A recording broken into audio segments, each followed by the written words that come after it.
महाराष्ट्र शासनाच्या एकात्मिक बालविकास योजनेअंतर्गत गर्भवती माता यांना दिलेल्या आहारात चक्क मृत साप सापडल्याची घटना पलूस तालुक्यात घडली आहे आणि यामुळे पलूस तालुक्यातील लाभार्थी पालक आणि अंगणवाडी सेविकात एकच खळबळ उडाली आहे।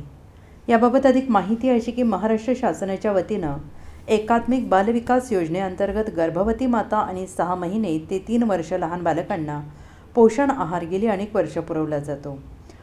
यामध्ये या अगोदर हरभरा, तांदूळ, तुरडाळ, गहू, तिखट, मीठ आणि विविध प्रकारच्या डाळी दिल्या जायच्या, परंतु गेल्या एप्रिल महिन्यापासून तयार म्हणजे डाळ, तिखट, मीठ एकत्र करून तसेच गव्हाचे पीठ आणि साखर एकत्र करून आहार नवीन ठेकेदार नवीन कंपनीस दिला।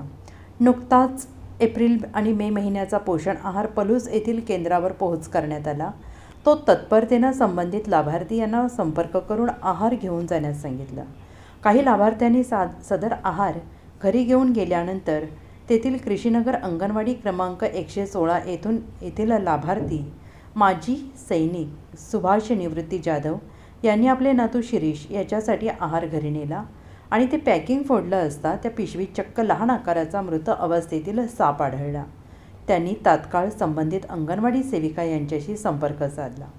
संबंधित अंगणवाडी सेविका यांनी वरिष्ठ अधिकारी, महाराष्ट्र राज्य अंगणवाडी कर्मचारी संघटनेच्या राज्य उपाध्यक्ष आनंदी भोसले यांच्याशी संपर्क साधून ही बाब निदर्शनास आणून दिली आणि पोषण आहार वाटप केलेल्या विद्यार्थ्यांशी संपर्क साधून सदर आहार परत जमा करून घेण्यात आला।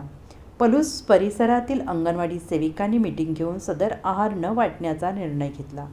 यावेळी आनंदी भोसले म्हणाल्या, मार्च महिन्या अगोदर शासनामार्फत पुरवला जाणारा माता बालक पोषण आहार अतिशय चांगल्या प्रतीचा, स्वच्छ आणि निवडक दिला जात होता।